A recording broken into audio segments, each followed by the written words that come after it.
आज की इस प्रेस कॉन्फ्रेंस में कांग्रेस ने जिस प्रकार से सदैव डॉक्टर बाबा भीमराव अंबेडकर का अपमान किया, इतिहास गवाह है। उनका मजाक बनाया गया, उनको तिरस्कृत किया गया और कांग्रेस से अपमानित होने के कारण, ह्यूमिलेट होने के कारण, प्रताड़ित होने के कारण उन्होंने मंत्रिमंडल से इस्तीफा दिया था। कांग्रेस की सोच हमेशा अंबेडकर विरोधी रही है। कांग्रेस हमेशा अंबेडकर जी को उनका ड्यू था उससे पीछे उनको करती रही। आज की इस प्रेस कॉन्फ्रेंस में हम कांग्रेस से ये मांग करते हैं कि बाबा भीमराव अंबेडकर का जो अपमान कांग्रेस के लगातार करती रही, उसके लिए वो बिना शर्त माफी मांगे। जब मंत्रिमंडल से इस्तीफा दिया था, मैं थोड़ा सा बैकग्राउंड में जाना चाहूंगा, तो मैं आप सबको बताना चाहता हूं कि सामान्यतः जब केंद्रीय मंत्रिमंडल से कोई मंत्री इस्तीफा देता तो सदन में उसको मौका दिया जाता है अपने बात कहने का, लेकिन बाबा साहब को पार्लियामेंट के अंदर बोलने नहीं दिया गया। और इतना ही नहीं, उन्होंने जो इस्तीफा दिया, जो त्यागपत्र में जो लिखा था, उस सच को भी लोगों के सामने नहीं आने दिया। आज मैं उसका खुलासा करूंगा। जब त्यागपत्र देते वक्त जो पत्र में उन्होंने लिखा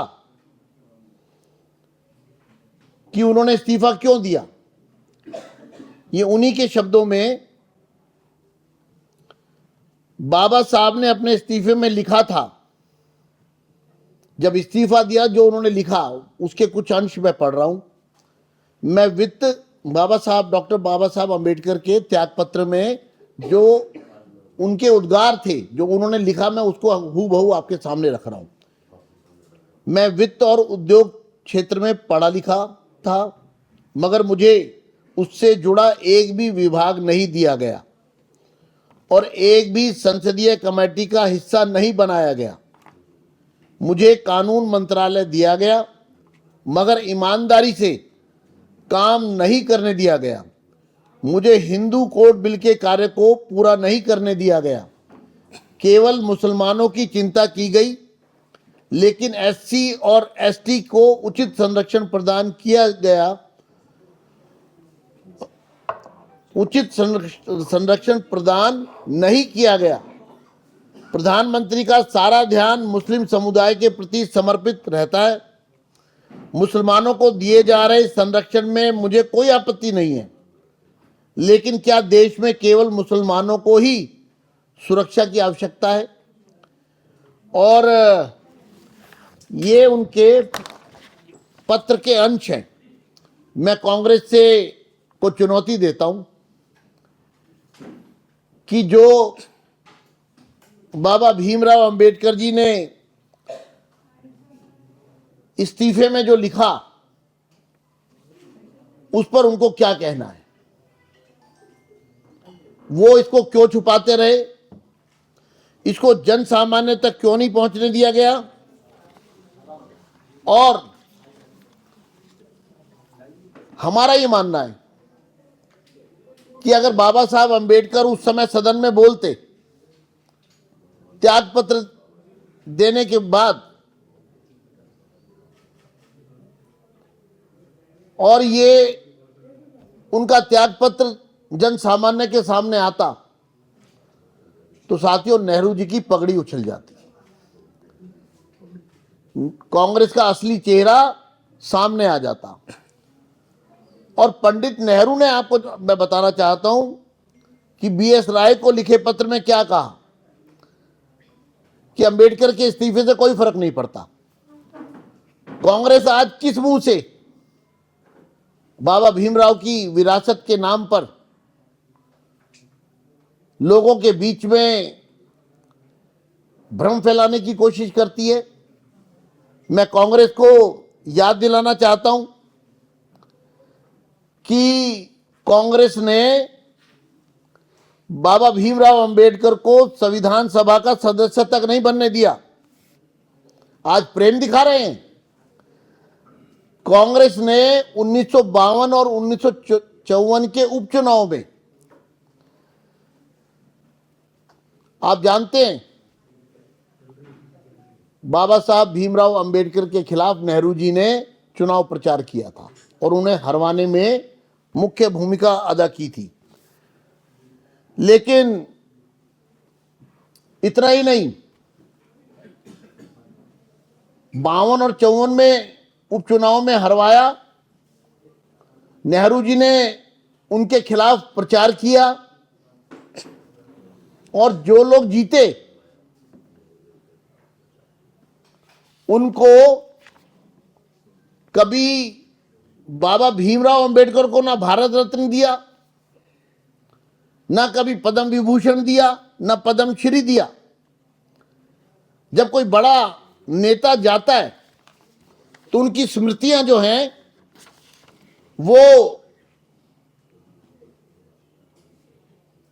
वो संजोई जाती है।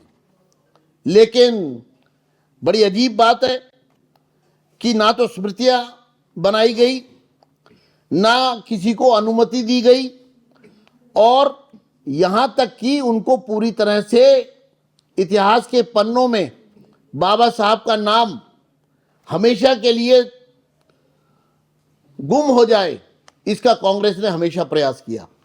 साथियों, आपको एक बड़ा मजेदार किस्सा बताता हूं।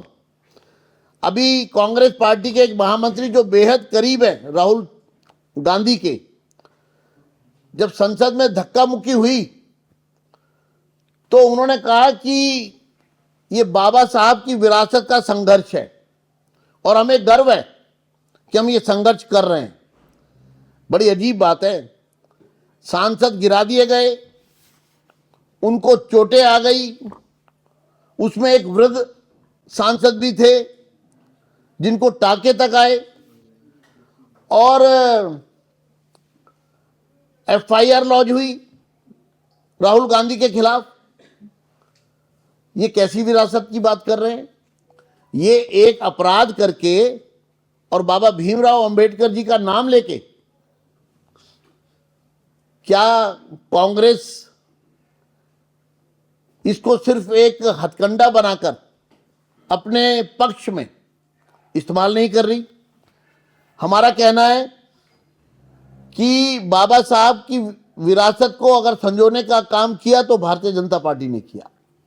मऊ में उनका जन्म स्थान है, सुंदरलाल पटवा वहां के मुख्यमंत्री थे, उन्होंने उनकी स्मृति चिन्ह, उनकी स्मृति में वहां पर एक स्मृति स्थल बनाया और जिसका उद्घाटन स्वर्गीय श्री अटल बिहारी वाजपेयी जी ने किया।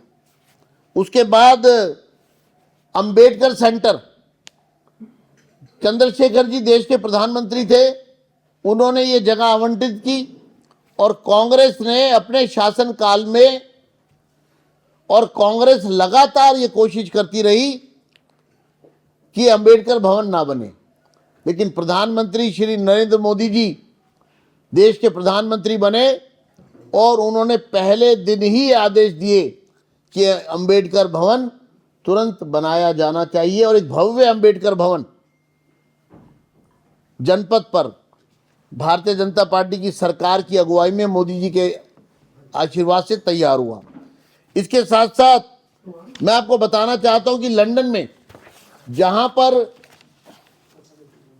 बाबा भीमराव अंबेडकर रहा करते थे, उस स्थान को भी भारत सरकार ने खरीदा और खरीदकर उसको भी स्मृति स्थल के रूप में स्थापित किया, जहां पर पूरे विश्व से अंतर्राष्ट्रीय स्तर पर लोग बाबा भीमराव अंबेडकर जी के बारे में जानने के लिए पहुंच रहे हैं। इसके साथ उनका दिल्ली में निवास था, जहां निर्वाण हुआ बाबा साहब का, और उसको भी भारतीय जनता पार्टी की सरकार ने, मोदी जी ने उसको भी स्मृति स्थल में, जो विधानसभा के सामने अलीपुर रोड पे, वो स्थापित किया। उसके अलावा नागपुर में दीक्षा भूमि, मुंबई में चैत्य भूमि, यानी कि ये तीर्थ स्थल के रूप में स्थापित किए गए और बाबा साहब को पूरा सम्मान मिले। बाबा साहब पूरी तरह से हमारे मार्गदर्शक, हमारे पथ हमें दिखाने वाले, और बाबा भीमराव अंबेडकर की जो दिया हुआ संविधान है उसके प्रति अगर सम्मान किसी पार्टी ने सही मायनों में, भारत रत्न तक तो मैंने जैसा कहा कांग्रेस ने उनको नहीं दिया, और उनको कितने वर्षों बाद, 4 दशक के बाद उनको भारत रत्न से सम्मानित किया गया, जब कांग्रेस की सरकार नहीं थी। भारतीय जनता पार्टी के समर्थन से देश में सरकार चल रही थी। इसके बाद मैं ये कहना चाहता हूं कि ये जो देश के अंदर कांग्रेस ने किया क्या, कांग्रेस ने सिर्फ एक परिवार के नाम से सैकड़ों हजारों जगहों पर सड़कों के नाम, तमाम स्थानों के नाम, अस्पतालों के नाम, जितने भी स्मारक बने, अभी पीछे कुछ वर्ष पहले कार्टून भी आया था, और वो कार्टून था जंगल सफारी का, एक बच्चा खड़ा है अपने पिता के साथ, और उन्होंने उस पर जो है गांधी परिवार से किसी के नाम पर जंगल सफारी रखा गया। तो बच्चे ने अपने पापा से कहा कि इस देश में क्या इस परिवार के अलावा कोई और नहीं है क्या? और पिता जो है वो सोच रहा है, यानी छोटा सा बच्चा भी इस बात को सोच रहा है कि ये पूरा देश एक परिवार से ही चलता है। जैसे दुनिया सोचती है जैसे पूरे देश में गांधी ही है, नेहरू है, इंदिरा गांधी है, संजय गांधी है, राजीव गांधी है। तो ये जो पूरी सोच है, और आपको एक इतिहास की बात और बताना चाहता हूं कि माउंटबेटन, एडविना माउंटबेटन को जब पत्र लिखा नेहरू जी ने डॉक्टर भीमराव अंबेडकर के रिजाइन करने के बाद, तो उन्होंने कहा कि मुझे बहुत खुशी हो रही है कि अंबेडकर मंत्रिमंडल से निकल गया। जो खुशियां मनाते हैं, और डॉक्टर साहब ने जब इस्तीफा दिया तो वो प्रताड़ित महसूस कर रहे थे, अपमानित महसूस कर रहे थे, वो बहुत दुखी थे, वो बहुत एक प्रकार से अपने साथ दुर्व्यवहार उनके साथ हो रहा था। यानी कि नेहरू चूंकि बहुत पावरफुल थे, उन्होंने उनकी पीड़ा को, उनको पीड़ित किया, उनको प्रताड़ित किया। उनके मन में इस प्रकार के भाव उत्पन्न हुए कि उन्होंने उस सारी व्यवस्था में, उस सारे वातावरण में उन्होंने अपने पद से त्यागपत्र दे दिया। उनका त्यागपत्र भी छुपा लिया गया, जन सामान्य के सामने नहीं आने दिया, और स्वयं पत्र लिखकर अपनी खुशी जाहिर कर रहे कि ये निकल गया, बहुत बढ़िया हो गया।